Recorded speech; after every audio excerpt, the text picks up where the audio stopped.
مسا كمترس يعني كمترس ميا دولة قبل هذا كله وحكاد مسا gobolka banaadir طبعا culays badan buu hayaa dawladii Soomaaliyeed iyo qarankii Soomaaliyeed oo dhan baa dul degan dhibaatada ugu waaweyn haday qaraxeen noqotay hadii amni darro noqotay ba iyadoo oo dawladnimada Soomaaliyeed laga dagaalamo caasimada ay tahay oo laga dagaalamay cadow oo dhan ayaa runtii dadkeeda dhibaato fara badan ayuu soo gaaray dawladnimada dadka reer Muqdisho price bay u horeen way ku mahadsan yihiin aad iyo aad bay u mahadsan yihiin waxaan ku sheegayaa hadii ay dawladii hore ahayd hatta xooga badneed ee militariga ba Muqdisho laga biili jiray dadka oo dhan meesha bay degan yihiin hantidii ummadda Soomaaliyeedna halkan bay taala shacabka Soomaaliyeed 3 milyan over 3 milyan lagu tilmaamana halkan bay degan yihiin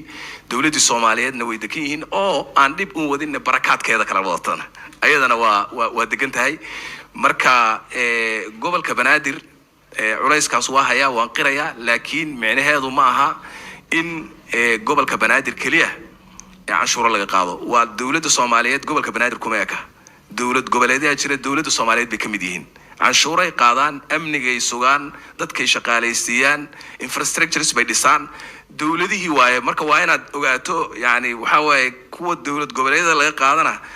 qasnada dawladda kuma soo dhacdo laakiin dad Soomaaliyeed iyo dawladii Soomaaliyeed qaybaheedii ayaa ayaguna amnigeedii iyo adeegeedii iyo maxaan ku dhahaa kaabayaashaadii dhaqaalaha lagaga shaqeeyay ma aha meelaha kale inay iska fadhiyaan ku dhowdo ma aha marka